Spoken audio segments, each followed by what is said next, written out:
Do we need to start looking at Kyler Murray as a legit NFL veteran, or are we just making excuses for the guy? Let me explain. Welcome back to Cardinals Daily. I'm Eddie Law. Hit that sub, hit that bell, send that like, and let's get right to it. Kyler Murray's in year 7, right? 7 years into his NFL career. Kyler Murray is saying all the right things now when it comes to dealing with the start of the season. Now, no longer is he the young quarterback with a ton of anxiety and self-doubt due to inexperience and dealing with the brand new pressures of the NFL and being the face of a giant franchise. No. He's a veteran now. He enters year 7 with a different mindset than that of a young quarterback making his way into the league. At player availability on Wednesday, he was asked about how he feels going into the season. He said, quote, "There's a certain pressure in the world. Oh, football's here. Everyone's excited to see what everyone's going to do," end quote. Okay, true. Right, that's what he said. Everyone's excited. We get to see some real football that actually matters. Because in the league where there's only 18 games, every game matters, every snap matters, every play matters. People don't really miss an NFL game for their team anyway. And a lot of people don't miss any NFL games, which is kind of wild to see, but that's football for you. But very rarely do you hear anyone watch every single baseball game. It's like 180 freaking games a year, right? There's 81 games in the NBA. It's just too many damn games to care about. The NFL is different, but it makes every game that much more critical, right? So he's right. Like there's a pressure to see, what everyone's gonna do. So anyway, quote: "When I was younger, the anxiety and anticipation for how it's gonna be, what it's gonna look like, how am I gonna do this, how are we gonna score, all those things you think about come into question as the week goes and the game gets closer." End quote. Continues on. "I feel like I'm in a place where now it's just be where your feet are. Today's Wednesday. That's all I can control. It's Wednesday. I'm not really worried about Sunday," end quote. Most people probably hear that and make some stupid Call of Duty joke or something, but it shows maturity in my mind and growth from the quarterback. It's really a refreshing outlook from Kyler Murray, who seems, at least in the past 4 seasons or so, to come in with the weight in the world on his 5'10" shoulders. But again, it's about damn time he gets it together, man. Year 7, we're way past, when he gets it, we're going to run this league. We're constantly waiting for him to get it. This is hot seat year for Kyler Murray. If he performs and the Cardinals win, all right, he can hold that off. But if it's the same old Kyler of recent years, that seat's going to get hot, like really hot, like not even, like middle of August Arizona hot. If you've been in Phoenix in August, especially this year, it has been pretty rough. So, it's about damn time he gets it together, because I'm sick of the when he gets it, he's gonna get it, he's gonna get it. No, you have to have it now. 7 years in, you have to have it, right? This is the year we're gonna find out if Kyler Murray's gonna be on the squad next year, right, or at least in the future, right? If he does not get it this year and make some moves, even if we don't win it all, which it's hard. It's hard to figure that out. You gotta. It's part luck, part health, part skill, part scheme, part everything, coaching and everything. But if we don't get where we need to be in the playoffs and everything, and Kyler is a big reason for it, which usually is. I mean that seat's gonna. They're gonna call for his job. It is what it is, right? And to eat that giant contract because this man didn't live up to his expectations of him. It's gonna be a rough outing. Usually when guys lose that, end up in this spot, they end up being backups for the rest of their careers. And I can see that happen for Kyler Murray. Maybe he go and start somewhere else or whatever, but who knows? I don't. I hope he has it or gets it or whatever you want to call it this year. But man, it's hard to figure that without seeing results at least early on. So we'll wait and see. Look, if we're honest with ourselves, our schedule is not hard, at least for the first part of the season. If we don't have a good record, there's going to be calls for him, 100%, for sure. All right? And unfortunately, as much as I believe in Jonathan Gannon, I think he's the guy regardless of who the quarterback is, they're going to call for him too, because that's how, NFL fans are. It just is what it is. Now, one guy who actually has something to say about one of our rookies, Patrick Peterson. Cardinals legend Patrick Peterson chimed in on Will Johnson.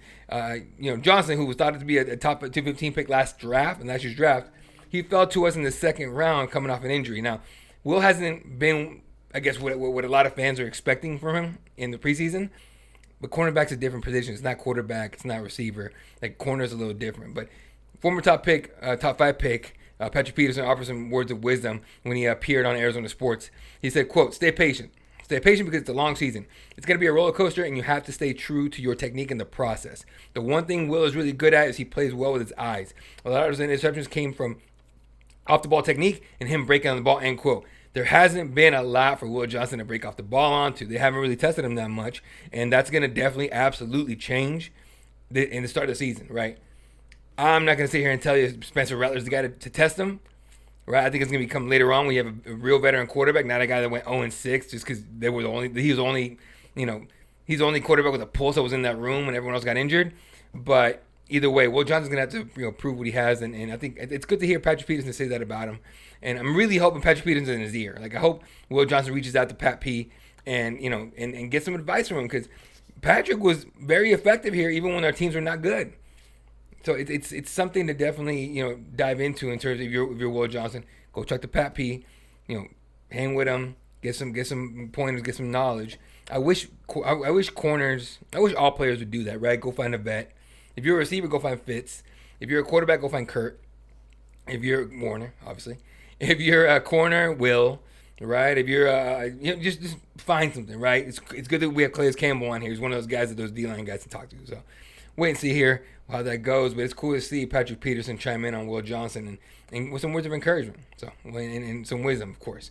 One guy who definitely is kind of nervous about. Are we about to deal with a long absence from Walter Nolen, our first round pick? He's still dealing with that calf injury, and if you remember, Darius Robinson had a similar injury last season, kept him out of all but 6 games. Nolen's already been put on the injured list, so it's going to keep him out for the first 4 games at least. If he's healthy after that, maybe he should be. He'll be able to make his debut and everything. But man, like when hearing he has the calf injury and he's already on the injured list and all that, and out for first 4 games, it just brings back just memories of last season. We were excited to see Darius Robinson. So now, could it be blessing in disguise? Maybe. Darius has looked damn good in training camp. He looked damn good in the preseason games. So maybe just takes this year, doesn't take a bunch of punishment, watches, learns, gets the scheme down in practice, talks to the vets, talks to the other guys, and maybe he comes in and just blows things up next year. Who knows? But I think we'll see him play this year. I don't think he'll be out as long as Darius Robinson was, but it would suck if he was. It would really suck if he was. Now, hot take time. This is going to be insanely different than what I usually do. Trust me, this is not going to be as hot take as you think. But it was an interesting conversation I had with one of my friends. So I was talking to a fellow Cardinals fan, and he was talking about how the Chiefs get a ton of national attention. They got a ton of national games this year. I figured he was talking about the world champs, right? The former world champs, Patrick Mahomes and such and all that. But that's not what he meant at all. He says, quote, "We need a Taylor Swift," end quote. Not a Travis Kelce. We need a Taylor Swift. And my mind was blown. But we had time, so we came up with some ideas. Now, Trey McBride, he has a girlfriend, right? Cool, I get it. But if he didn't, who could we set him up with to get some of that same notoriety the way the Chiefs do? I mean, shoot, maybe that's the reason the rest is super favorable to them. You never know. Anyway, so we came up with a top 5 list. This makes 0 sense. Do not expect this to make any sense whatsoever. Enjoy it. It's entertainment. Number 5, Lady Gaga. Poker Face, Born This Way, Shallow, The Movie Star Is Born, etc., etc. She's been the weirdest singer in my generation, in my opinion. She was wearing meat dresses, right, to Fashion Week and all that. She's got these flamboyant costumes and all, but she's super famous, has a massive following. Might not be Taylor Swift size, but it's up there. And I mean, could damn well be that face that we show every single time McBride catches a ball or doesn't catch it. Either way, let's get Gaga. All right. Number 4, Sydney Sweeney. Now, admittedly, I had no idea who she was until recently, and that's because of that weird jeans commercial controversy she has, and I still don't even know what that's about. But hey, whatever. She's gorgeous, and she has a ton of fans in her corner. Now, most of those will be male fans, so not sure if that would help us a whole heck of a lot. But I figure, people would love to hate watch her, right? Or be happy for McBride. I don't know. It'd be interesting, right? Like, in this world of trolls and people just being mad about dumb stuff all the time, it might work out. Now, here's my first suggestion here. Number 3, J-Lo, Jennifer Lopez. All right, so this one's a tad. All right, well, it's super risky, right? It seems like anyone that dates J-Lo ends up with a drinking habit, PTSD, and some awful rumors out there about them. But tell me people wouldn't flock to their TVs to see how she reacts every time McBride gets targeted. Now, imagine it. He catches it, she's happy. He's jumping up and down like, yeah, let's go. He drops it or misses the ball. you can imagine he's going to hear a ton about it after that game, even if we win. All right, J-Lo, by all accounts, all right, as Ben Affleck, is not an easy person to be with. All right, you could just see it.